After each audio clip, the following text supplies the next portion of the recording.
Nós cremos que Deus tem um propósito para todas as pessoas. Você crê nisso? Eu creio. Deus tinha um propósito especial para Jesus. E esse propósito foi revelado nas Escrituras. E o que eu acho bonito é que Jesus se entregou totalmente ao propósito de Deus. A direção do Senhor era algo real na vida de Jesus. Se queremos viver como Jesus viveu, precisamos estabelecer essa cultura de buscar a direção, o propósito de Deus para as nossas vidas sempre. É sobre isso que nós vamos estudar essa manhã. Se você trouxe Bíblia, abre em Lucas capítulo 22. Nós vamos ler do versículo 39 a 46. E eu vou começar essa mensagem e vou terminá-la à noite. Você é convidado também, se quiser ouvir o restante da palavra, a vir no culto das 5 ou das 7 horas. Diz assim a palavra do Senhor: E saindo foi como de costume para o Monte das Oliveiras. E os discípulos o acompanharam. Chegando ao lugar escolhido, Jesus lhes disse: Orai para que não entreis em tentação. Ele, por sua vez, se afastou cerca de um tiro de pedra e de joelhos orava, dizendo: Pai, se queres, passa de mim este cálice, contudo não se faça a minha vontade, sim a tua. Então lhe apareceu um anjo do céu que o confortava. E estando em agonia, orava mais intensamente. E aconteceu que seu suor se tornou como gotas de sangue caindo sobre a terra. Levantando-se da oração, foi ter com os discípulos e o achou dormindo de tristeza. E disse-lhes: Por que estáis dormindo? Levantai-vos e orai para que não entreis em tentação. Em 1977, em Porto Rico, George Foreman estava defendendo era bicampeão mundial, dos pesos pesados de boxe. Já havia ganhado uma Olimpíada.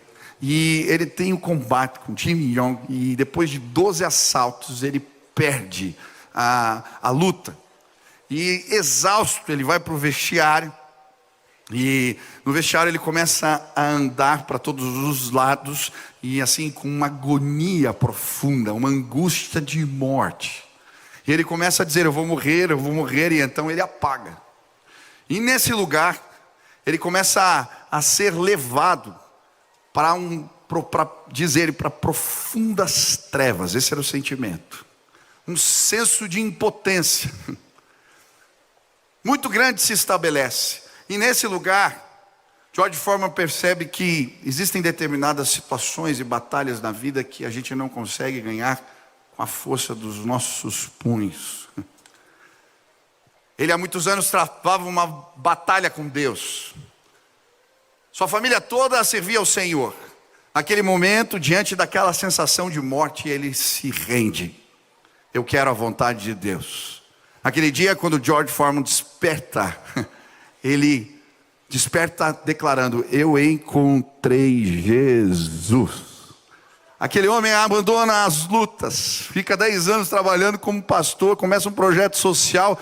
O projeto social passa por problemas financeiros e ele, já mais velho, vai voltar a lutar com uma direção de Deus. E aí, fora de peso, fora de forma, Deus faz um milagre e ele se transforma no campeão mundial de boxe mais velho da história. Porque a vontade de Deus se revelou na vida daquele irmão. Sabe, eu creio, o Getsemane é um convite para, sim, irmos para um lugar de lutas. O que a Bíblia vai nos mostrar, sem filtros, aqui nesse texto, é o conflito interior de Jesus, lutando para que a vontade de Deus pudesse ser cumprida na sua vida. E sabe, essa vontade, essa batalha, esta luta, ela se estabelece dentro de cada um de nós. A luta entre o querer de Deus e o meu querer. A vontade de Deus e a minha vontade. O plano de Deus e o plano que eu tenho para a minha vida. A minha lógica, a minha razão e os caminhos da fé. É disso que se trata o texto em Getsemane. Eu gosto muito do versículo quando ele fala que Jesus ele estava em profunda agonia. A palavra agonia, aqui, agon no grego, quer dizer, segundo Strong, o dicionário Strong, quer dizer luta, quer dizer conflito, combate, luta de ringue. Essa era a mesma palavra, o termo usado nos jogos gregos para descrever os atletas em luta corporal dentro de um ringue. Jesus estava numa verdadeira batalha, num ringue, lutando espiritualmente, emocionalmente, fisicamente, para que a vontade de Deus se cumprisse na sua vida. Spurgeon vai comparar essa luta de Jesus no Getsemane com a luta de Jacó no Jaboque, quando ele encontra a face de Deus, depois de lutar com um anjo a noite inteira e fica completamente esgotado. Spurgeon também vai dizer que nesse lugar o Filho de Deus entrou num ringue, numa luta ativa, para combater cada impulso humano que gritava dentro dele, tentando o impedir de tomar o caminho da cruz. Sabe, a batalha de Jesus foi tão intensa, diz a Bíblia, que ele suou sangue. Esse é um fenômeno que hoje a medicina chama de hematidrose. O médico francês Pierre Barbet foi um primeiro cirurgião, pesquisador a respeito da paixão de Cristo. Ele fez vários estudos dos efeitos, sim, clínicos, o que aconteceu na saúde de Jesus durante o processo de crucificação. E ele começa estudando o que aconteceu nesse lugar, do Getsemane. Ele vai falar que suar sangue, é um efeito raro. Hoje existem 106 casos clínicos registrados. E nesses casos existem algumas situações em comum. Um lugar de esgotamento profundo, de temor da morte. Um lugar onde o corpo entra em colapso. E de alguma maneira ele externaliza isso. Era neste lugar que Jesus estava enquanto buscava cumprir a vontade de Deus. Ei, preste atenção. Eu não sei qual é o propósito de Deus para a sua vida. Eu não sei qual é a vontade, o plano dele para você. Mas hoje eu queria te convidar a vencer a batalha, sim, a luta interior que nos permite chegar neste lugar, no lugar do propósito de Deus. Quantos desejam fazer isso? Amém? Jesus venceu essa batalha. Ele cumpriu todo o propósito de Deus e ele foi até o final. Ele chegou na cruz do Calvário, mas ele ressuscitou ao terceiro dia. Ele está vivo e a salvação de Deus chegou para todos nós. Aleluia! Ele venceu. Quem quer aprender a vencer com Jesus? Sabe, muitas vezes lutamos com o propósito de Deus como Pedro fez. Quando estavam levando Jesus para ser preso, a Bíblia vai dizer que Pedro tira uma espada. Ele corta a orelha de Malco. E aí ele tenta começar a lutar. E Jesus diz para ele: guarda a espada. Sabe, muitas vezes, até mesmo sem perceber, você já desembanhou a espada e você está lutando contra o propósito de Deus para a sua vida. Mas hoje eu vim te dizer: ei, baixa as mãos, se renda, guarda a espada. Essa batalha a gente ganha no lugar da oração. Essa batalha a gente ganha não é na força do braço, mas é no lugar da entrega absoluta, no lugar da rendição. Hoje, pessoas se renderão à vontade maravilhosa do Senhor, ao governo dEle, à direção dEle, às suas vidas. Hoje eu quero te ensinar a vencer esta batalha e receber a direção de Deus, andar nela como Jesus andou. Quantos desejam fazer isso? Amém. Levante suas mãos assim. Existe uma guerra interior tentando te roubar do lugar da vontade de Deus. Fala assim: Deus, eu preciso da tua ajuda. Eu preciso da tua ajuda. Eu quero a tua vontade, eu quero o teu propósito. Me ajuda a vencer esta batalha em nome de Jesus. Amém. Hoje nós vamos estudar 6 conflitos que Jesus viveu, que os discípulos viveram, nesse processo de buscar a direção de Deus para as suas vidas. E o primeiro conflito, a primeira batalha, é a batalha dos costumes ou disciplinas difíceis. O versículo 39 diz: e saindo foi como de costume para o Monte das Oliveiras, e os discípulos o acompanharam. Se queremos viver a vontade de Deus, precisamos fazer dos exercícios espirituais costume na nossa vida. Antes da crucificação, antes do plano e do propósito difícil de Deus que Jesus tinha que passar, a Bíblia diz, como de costume, ele se retirou para orar. Ei, preste atenção, eu creio que é neste lugar que não apenas a vontade de Deus é revelada a nós, é neste lugar que somos equipados para conseguir viver o bom propósito de Deus para as nossas vidas. Jesus conseguiu, porque a oração não era algo que ele fazia de vez em quando. A solitude, o jejum, o estudo da palavra, o relacionamento com Deus era costume. Sabe, a Bíblia também vai mostrar que para os discípulos isso foi mais difícil.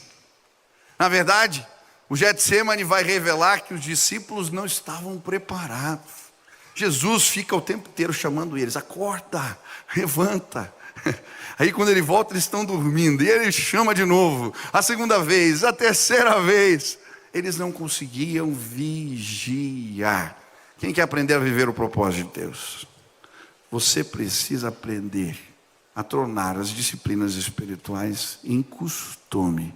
Você tem que aprender a vigiar.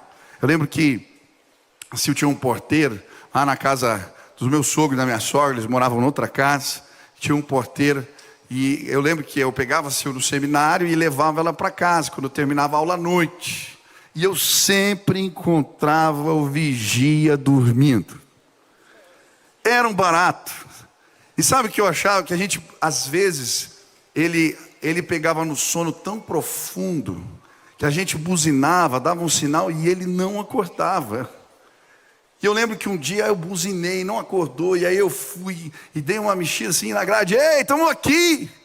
E ele acordou meio estabanado, ele pegou o celular e ficava tentando abrir o portão. Eu falei: Jesus! Sabe, muitas vezes a gente vigia que nem esse porteiro da casa do meu sogro. A gente vive tempos de apatia, de sono espiritual, a gente se acomoda no exercício, na disciplina, na fé, e a gente fica perdido. Ei, quem quer viver plenamente o propósito e a vontade de Deus, preste atenção, a vida vai testar a sua comunhão com Deus, as suas disciplinas espirituais. A vida não é uma constante, existem altos e baixos, existem momentos de mais pressão, existem momentos de mais trabalho. Mas se você quer viver o propósito de Deus, você precisa se acostumar a orar. Não pode ser uma opção, tem que ser uma prática inegociável para você. Levante as mãos assim, peça a Deus: Deus, eu quero transformar a minha devoção numa prática inegociável. Amém? Você vai orar quando as coisas caminharem bem, você vai orar quando as coisas caminharem mal, você vai orar quando tiver muito trabalho, você vai orar quando tiver pouco trabalho, você vai orar nas férias, você vai orar antes das provas, você vai orar e procurar a Deus, porque você não sabe quando você vai ser traído, você não sabe quando a dificuldade vai bater a porta da sua vida, você não sabe quando enfrentará a morte, você não sabe se vai ficar doente amanhã ou depois de amanhã, mas quando este dia chegar, você vai estar preparado. Amém? Quantos desejam fazer isso?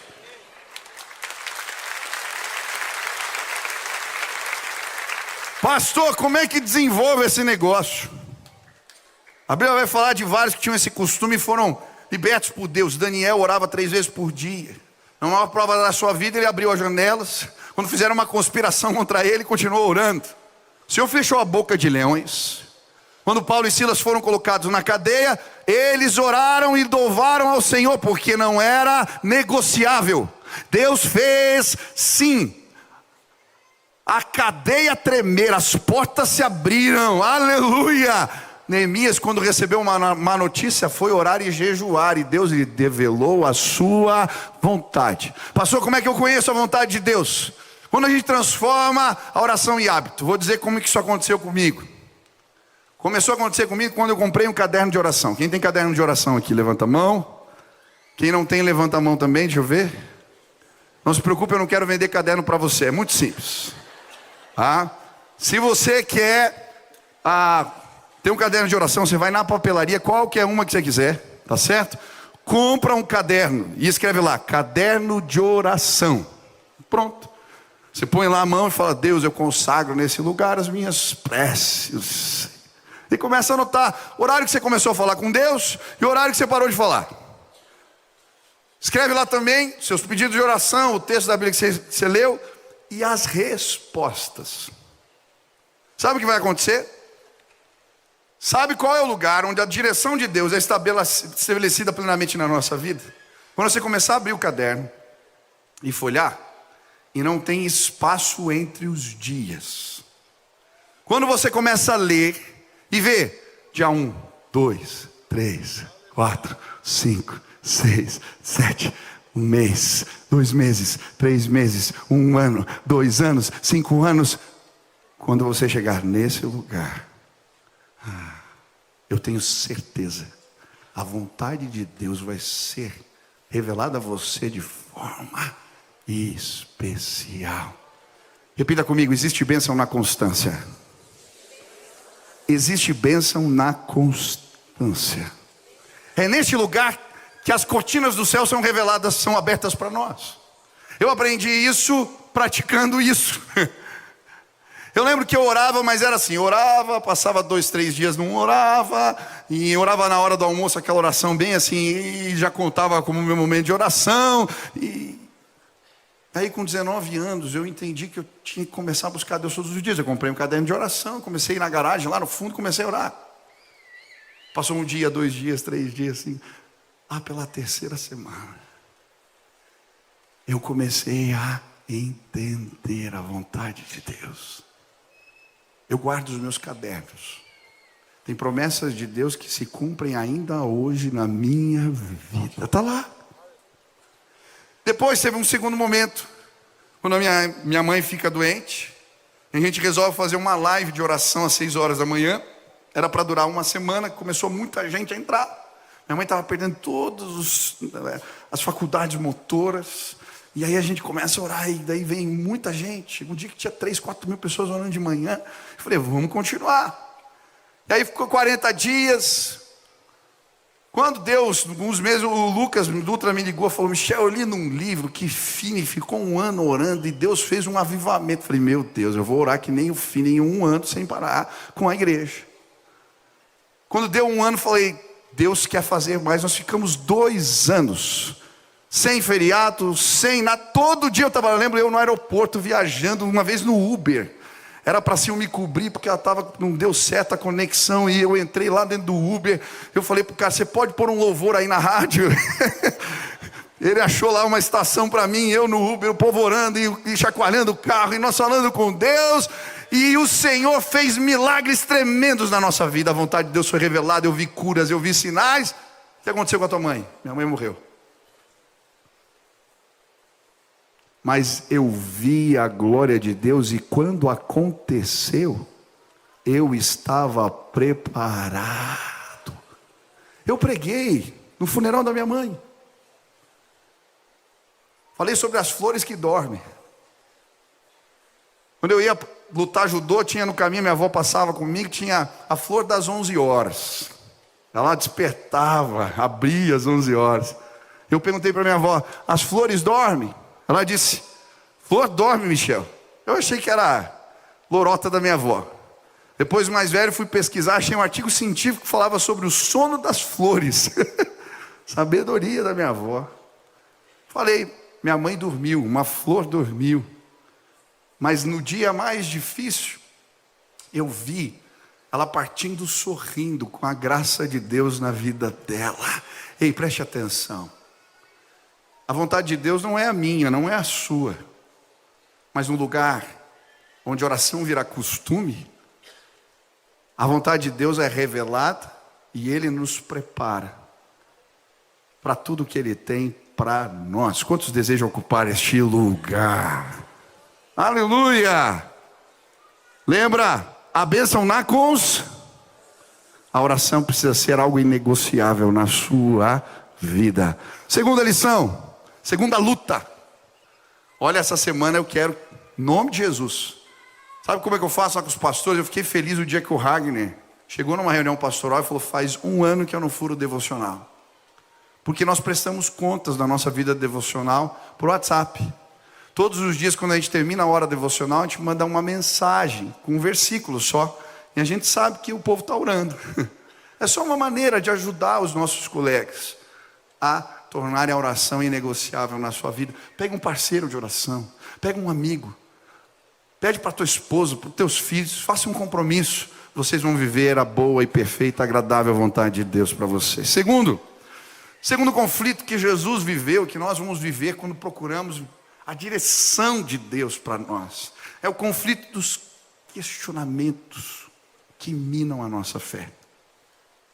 A Bíblia vai dizer assim, que Jesus, antes de se afastar para orar, ele diz para os discípulos: orai para que não entreis em tentação. Eu acho interessante a palavra entrar em tentação. A tentação é uma porta que a gente abre também. É um lugar que a gente pode sim permanecer lá, ou quando ele aparece só fecha a porta e sai correndo. Você pode entrar na tentação ou sair dela. A palavra tentação no grego significa prova, teste. Quem já fez prova na escola, teste na escola? Você lembra aquele que você não sabia as respostas? A tentação é isso aí. Aquelas perguntas sem respostas. Perguntas que confundem a mente. Eu lembro de uma prova que eu fiz na escola. Chegou numa questão e eu não lembrava da resposta. Eu tinha um amigo, muito amigo. De repente eu vi um papel caindo do céu. Eu falei: glória a Deus. Eu abri o papel e a resposta veio. Eu falei: Senhor. E aí eu olhei para o lado e meu amigo estava assim. Eu lembro que naquele momento, uma série de questionamentos se instalaram na minha mente. Eu peguei o papel e eu entrei num conflito. Respondo, não respondo, respondo, não respondo, respondo, não respondo. E aí, eu acho que eu ouvi a voz do diabo. Ele também fala, Deus fala, mas o diabo fala. Não sei se é ele, se era o meu ego, mas uma voz que dizia assim para mim: ele tirou a sua oportunidade de lembrar. Vai que você pensa mais um pouco e você lembrava da questão. Eu falei: é verdade. Aí a gente vai se enrolando. Aí chegou uma hora que eu falei: sai, capeta. Eu falei: eu vou abrir mão do meu compromisso com Deus por uma questão de prova, ainda de geografia, que era fácil. Se fosse de matemática, não estou brincando. Eu falei: Senhor, o Senhor é maior. Eu joguei fora. Esse amigo, depois de muitos anos, ele veio falar comigo sobre essa situação. E que bênção poder ter jogado fora o papelzinho. Sabe, por vezes a gente vai reprovar na questão das provas da vida, mas pelo Senhor a gente é aprovado. Quem quer ser aprovado por Ele? A tentação, Jesus estava dizendo para eles: cuidado com as perguntas. Veja, existe um modus operandi na Bíblia de Satanás, quando ele tenta alguém. Quando ele foi tentar Eva, o que ele usou? Perguntas, questionamentos. Quando ele tenta Jesus no deserto, ele faz o mesmo. Sabe, por vezes a gente dá corda para questionamentos que não nos fazem bem. Existem perguntas que, se não sanarmos elas no lugar da oração, elas vão roubar a fé do nosso coração. Eu lembro um jovem que veio me procurar e ele estava numa crise de fé. Ele era novo convertido e tinha voltado às velhas práticas. Ele entrou na minha sala e eu falei: o que está acontecendo? Por que você está fazendo essas coisas de novo? E ele falou: pastor, eu não consigo entender. Existem questões que têm minado a minha fé. Eu falei: quais questões? Quais perguntas? Ele falou: pastor, eu me converti e 5 dias depois o meu pai morreu. Por que Deus permitiu isso acontecer? No meu maior momento de busca na minha vida por Deus, Ele rouba meu pai. Meu pai era meu maior referencial. Era a pessoa que eu mais considerava nessa vida. Por quê? Eu falei para ele: aonde você tem procurado as respostas? Ele falou: eu tenho recorrido aos velhos hábitos. Eu falei: mas você não está entendendo as coisas errado. Enquanto você falava, Deus falou comigo. Sabe por quê? Que 5 dias antes do seu pai morrer, Deus se revelou a você de maneira especial, para que no momento mais difícil da sua vida, você não passasse sozinho, mas com o consolo e com a graça dEle. Para que quando você passasse pelo vale da sombra e da morte, você tivesse pastor. Você está entendendo tudo errado. Sabe, quando a gente vai procurar respostas nos lugares errados, a gente encontra frustração. Tem gente querendo sanar dúvidas da alma. O porquê da doença, porquê da crise, porquê que não deu certo. Só que você está procurando as respostas no lugar errado. Era isso que Jesus estava falando para os discípulos. Se vocês não vigiarem, vocês vão abrir uma porta e vão entrar num lugar chamado tentação, e de lá vocês não vão sair mais. Hoje, sabe o que eu vim fazer neste lugar? Te ajudar a fechar esta porta, porque o plano de Deus vai se cumprir na sua vida em nome de Jesus.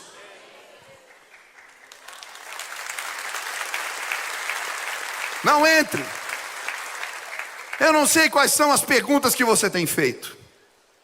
Eu não sei como elas têm minado a sua fé. Normalmente os nossos questionamentos não têm a ver com a revelação geral de Deus. Eu não sei se você sabia, mas existe uma revelação geral e uma revelação especial de Deus. A revelação geral é aquela que se manifesta na natureza, que se manifesta na história. São preceitos de Deus que são comuns a todos os homens. Existem coisas que você não precisa nem orar para saber que é para fazer, basta ler a palavra. Deus já revelou a vontade dele para nós. Agora, existe uma revelação que é específica, especial.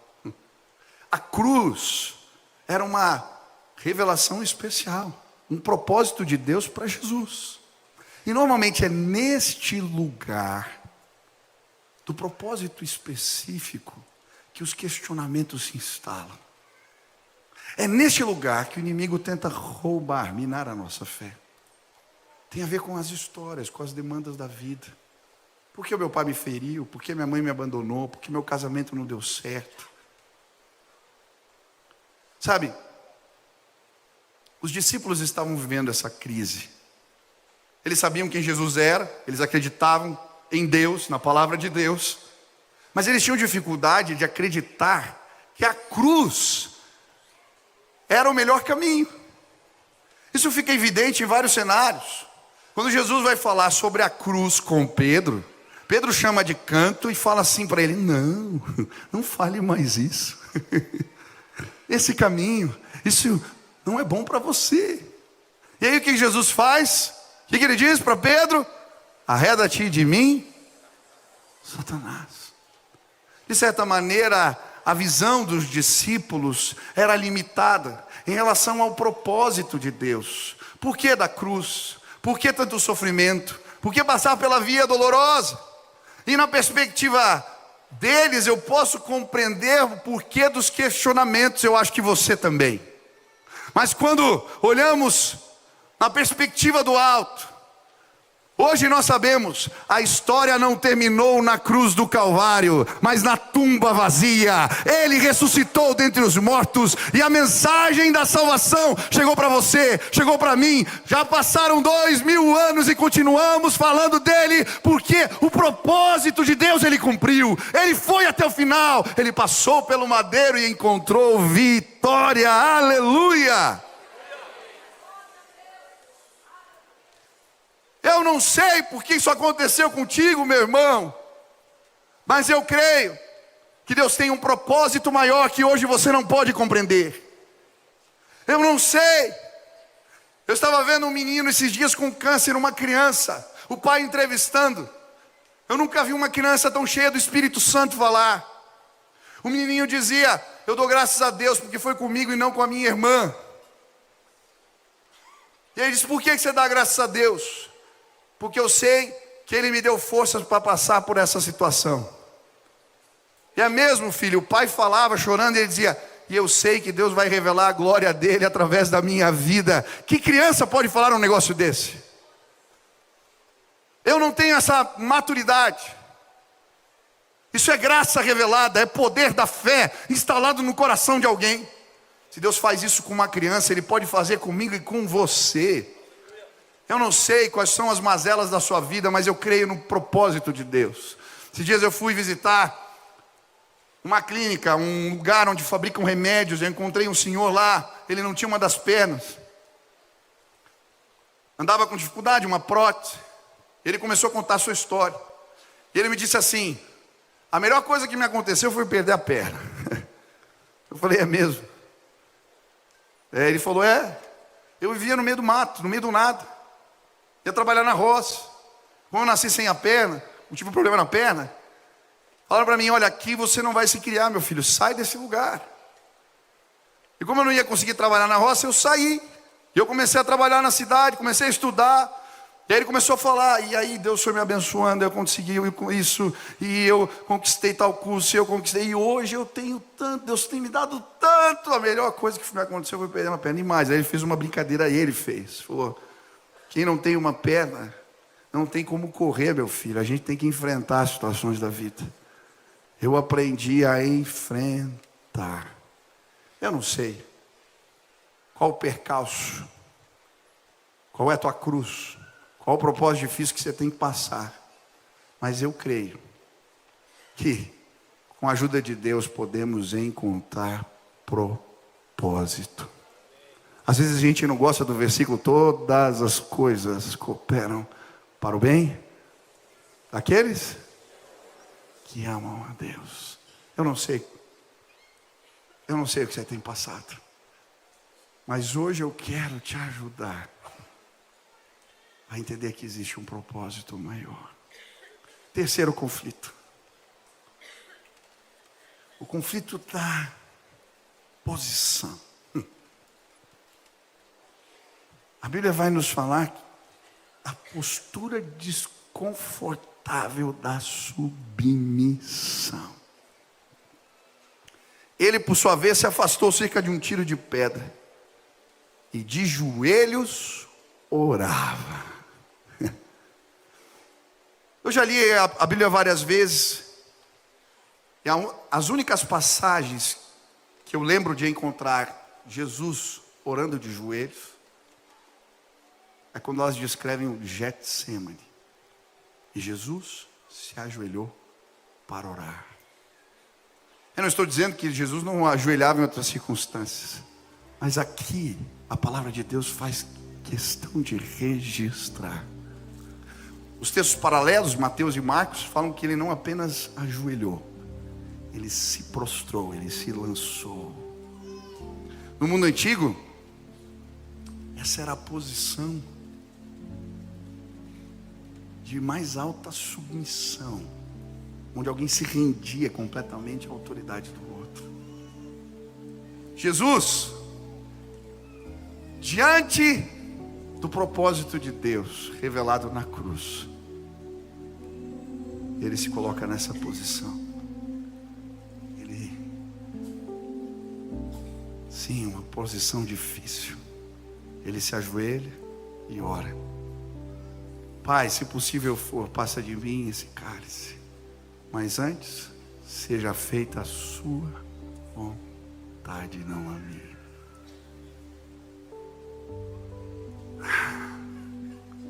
Essa posição, ela é desconfortável. Na verdade, submeter é algo que todos nós temos dificuldade de fazer. Nós não gostamos de ficar de joelhos. Nós não gostamos de nos render à vontade do outro. Nós temos dificuldade para nos submetermos às autoridades constituídas, aos nossos líderes, nas diversas esferas de atuação. A liderança, talvez do outro em casa, a liderança como filhos estabelecida assim pelos pais. A submissão às vezes é tão difícil. Eu lembro que a minha mãe dirigiu muitos anos um momento de oração no culto, e ela tinha o hábito de colocar a gente de joelhos para orar. Naquela época não estava bonito assim, o chão era no cimento. Eu lembro que às vezes a mãe, ela se empolgava. Não sei como é na tua casa, mas lá, antes de comer, a gente tinha que escolher sempre alguém para orar. A gente evitava escolher a mãe, porque ela orava muito na hora da oração. E eu lembro que o mesmo acontecia aqui. A gente se ajoelhava e dela às vezes começava a orar e começava a incomodar o joelho. Porque submeter muitas vezes é algo desconfortável para nós. Sabe por que você está sofrendo? Porque Jesus disse para perdoar, mas você não quer submeter à vontade dele. Você fica achando justificativas. Sabe por que você está sofrendo? Porque a Bíblia diz que o casamento devia ser de uma determinada maneira, que a educação dos filhos deveria ser de uma determinada maneira, que a maneira de praticar o sexo, de viver a sexualidade devia ser de determinada maneira. A Bíblia estabelece tantos valores, mas nós não nos ajoelhamos. Jesus, diante da cruz, disse: seja feita a tua vontade. Ele nos ensinou a orar assim: venha a nós o teu reino, seja feita assim na terra. Ele ensinou a orar assim. Sabe por que muitas vezes não ouvimos a voz do Senhor e não entendemos? Para que Deus vai se revelar a você, ou trazer uma revelação especial, se nem aquela que é para todos os homens já está cumprida? Sabe o que Ele vai tornar você? Alvo do juízo dele, porque Ele vai te dizer uma coisa e você não vai fazer. Então às vezes Ele prefere não falar. Quantos querem descortinar os céus e ouvir o que Deus tem para as suas vidas? Levante as mãos. Você quer ouvir, você quer revelação.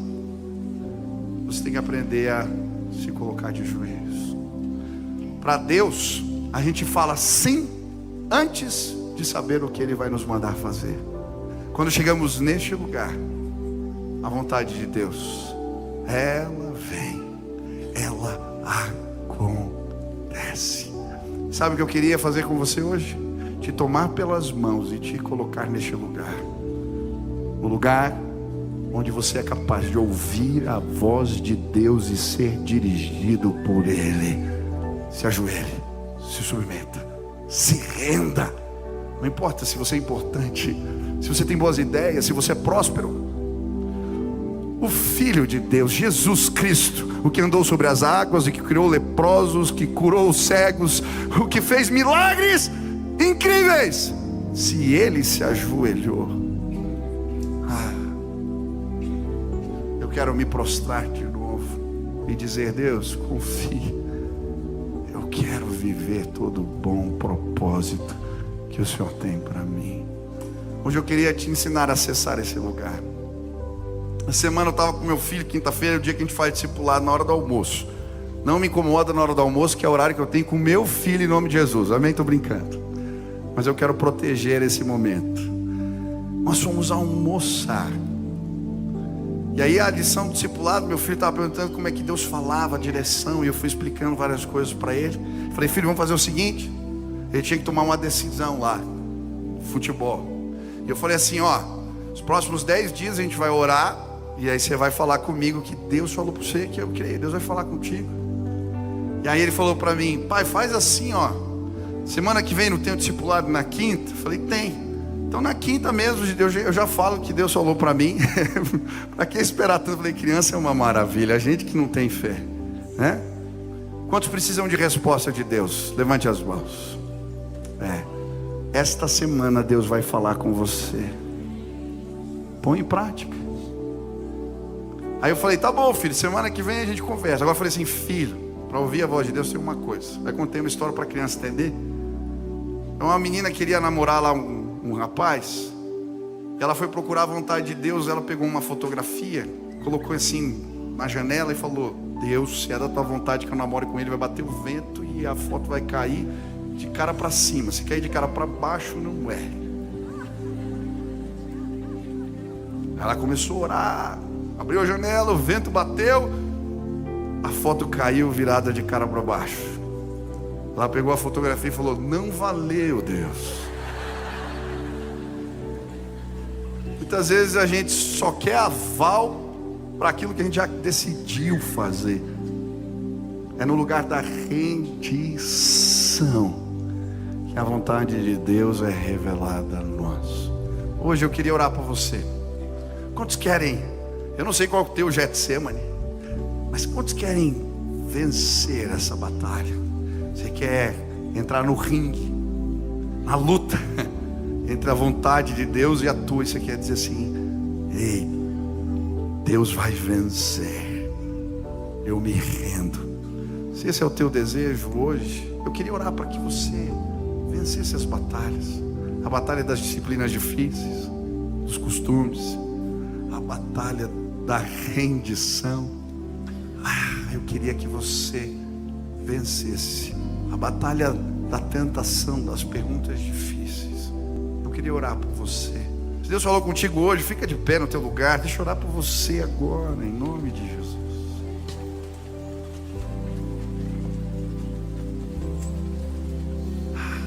Feche os seus olhos assim.